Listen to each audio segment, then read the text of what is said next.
Good day, statisticians. Today we're continuing our study of associations in paired data, and we're going to keep looking at some nonlinear associations, right? In a previous class, in our last class, we were talking about exponential associations, right? Where you had a kind of curve pattern, right? And we had learned that we could straighten out curve data using a logarithmic transformation, right? That if you had something that was in the form, say, y equals a times b raised to the x power, you could straighten that out by plotting instead x versus, say, the log base b of y. And what we found is that would all of a sudden, I don't know what the scale of things would be, but that all of a sudden would get straightened out. And you could have some equation like log base b of y would equal something that would look linear, right? Say like a prime plus b prime x, right? And so we could straighten out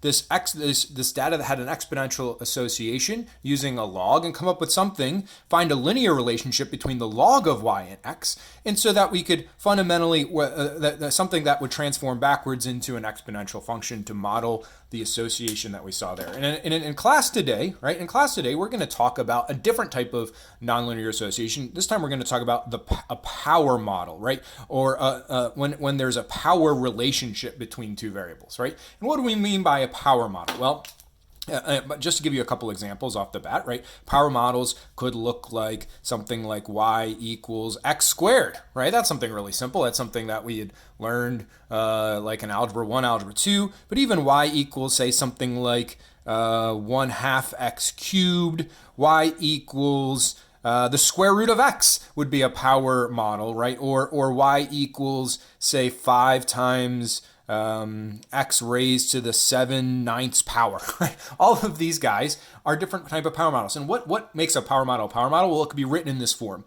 Y equals a times x raised to the b power. Now that sort of looked a lot like the exponential, but notice what we have here is we have two constants, right? A and b. But in this case, right, these two parameters, right, the x, the independent variable, we'd still plug in there, but we have a constant power as opposed to an exponential where the power itself was the exponent. So this is what a power model looks like. A power model is just sort of like y equals x squared. Well, a lot of times we'll encounter that data actually is best described by some kind of power model, right? And how could we figure out what that equation is just based on a bunch of given numbers? Well, we're going to use a logarithmic transformation similar to what we did for exponentials, but this one's a little bit more complicated. It's more complicated because you're going to have to do something twice. But how's this going to work? Well, let's just start with the set of data, right? Let's say we had some variable x paired with some variable y, and let's just pick up some values. And I'm going to pick some values that I know are going to fall on a power model. Like we'll see like 1, 2, 4, 8, and 16. And let's pair that with, say, 1/2, 2, 8, 32, and 128, right? Now, if you could, any Algebra 1 student can pretty quickly deduce that this is not a linear relationship. But if you really wanted, we could just plot our data. And I did that already in my calculator earlier. I already got the numbers in. And if you take a look, that definitely does not look linear. I see a curvature there. And as we'll see, that this is going to follow some type of power model. Well, how can we come up with a power model? Well, when we did exponentials, right? We said that if there was some type of power relationship, if you just took the log of your y values, you would end up finding a linear relationship between the log of y with x. But now it's going to be a little bit more complicated. If you have x and y have a power model, we're going to see that there's going to be a linear relationship between the log base b of x and the log base b of y. In other words, now we are going to take the log of both of our variables, right? And it has to be the same base, right?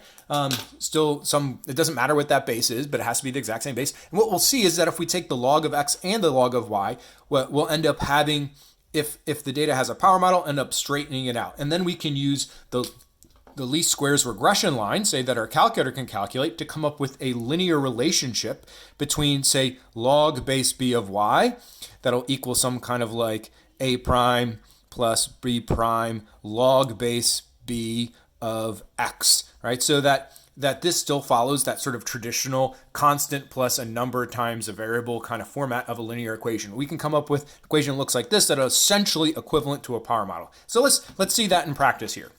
All right, so we have these numbers now. So we're going to use logs. Now, I picked these numbers on purpose because you can take the log of them really, really nicely. If you look at all the numbers here, they're all basically powers of 2. So let's use log base 2 in transforming these variables. Let's just start with our response variable y, because that's what we had done when we did exponential models. So I could do, say, log base 2 of my y variable. Well, let's calculate that and see what we would get by taking log base 2 of y. Well, 2 to the what power is a half? That'd be -1. 2 to the first power is 2. 2 to the third power is 8. 2 to the fifth power is 32. And 2 to the seventh power is 128. So this is log base 2 of y. Now, if we want to see, let's see if that would have straightened out our data enough, sort of like in an exponential. Well, I can go here in my calculator, and over here, I'll put it in, I'll clear out whatever's in L6. I'll just put down these numbers, -1, 1, 3, 5, 7, right? Is that going to be a linear relationship with L4? Well, let me go to my plots. I could do L4, L6, zoom 9, and boom. Well, that's not straight, right? my original data set, which I had in L4 and L5, that guy, zoom 9, that guy wasn't straight. Just taking the log of my y variable didn't make it any more straight. In fact, it sort of curved it in the other direction. So this is definitely not exponential. Well, so here's the key though. To make a power model, all you got to do is take that same base of a log and do it to your x as well. Ooh, let's see what happens now, right? So, all right, over here, I'm going to take log base b of x. So we're doing base 2 again, so I'll do log base 2 of my x variable, right? And let's see what we get. Well, 2 to the what power is 1. 2 to the 0 power is 1. 2 to the first power is 2.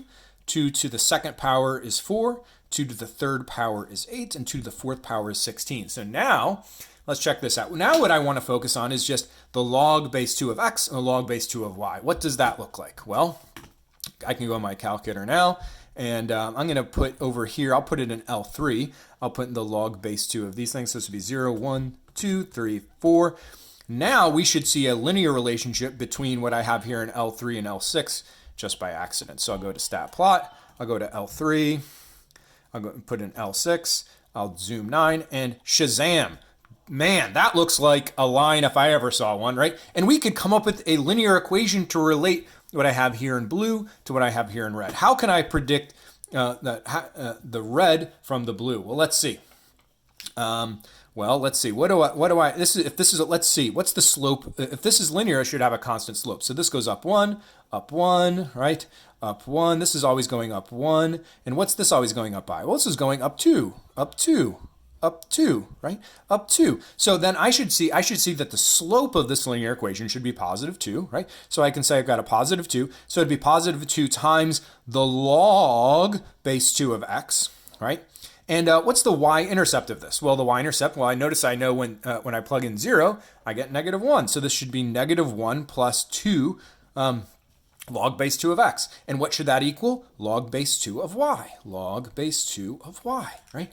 And so this, my friends, log base 2 of y equals -1 plus 2 times log base 2 of x. This is going to be a power function to model this relationship right here between x and y, right? Now, if I plug in any number here in for x, this would help me figure out what y is. Okay, well, great, that is a power model. You might not believe me, right? In AP Stat, we don't actually have to do any algebra simplification to show that this is equivalent to some power model like that looks like this. But I'm going to do that anyways, just for like your own satisfaction. So you can be like take some joy in seeing that this actually, when we simplify it, looks like a function that looks like this. And so let's simplify. I'll start by trying to solve for y on the left side here. So I have log base 2 of y equals this business. That would mean that y equals 2 raised to this whole power here. So 2 to the negative first plus 2 times log base 2 of x. Okay. Let's simplify some more. All right, if I want to simplify some more, then I know, whenever I have 2 to some any number to a power, I could break that into 2 separate statements with the same base. So I could say that's the same thing as like 2 to the negative first, and that times 2 to the 2 log base 2 of x, right? That's like using in reverse a basic principle that, say you had like 2 to the 5th power equals 2 to the 3rd times 2 to the 2nd power. That's obvious. So I could break up 5 into 3 plus 2, right? And so that's basically what I did here. I already had a sum. I'm breaking it up into two things. Well, I can simplify this a little bit further as well.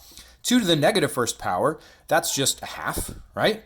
Times, then I have 2 to the raised to the 2 log base 2 of x. Well, I could say that's 2 to the log base 2 of x squared, because I know by a property of logs that this little 2 out here can become the exponent of whatever the argument is of the logarithmic expression. And then, because this is 2 raised to the log base 2 power, those are inverse functions. They'll sort of undo one another, and I'll be left with 1/2 x squared. And so when I'm trying to predict what y is, let me put this all together. Then I would predict that y is always 1/2 x squared, right? And that should perfectly describe this relationship here, right? Let's check. 1 squared is 1 times a half is a half. 2 squared is 4 divided by 2, 2.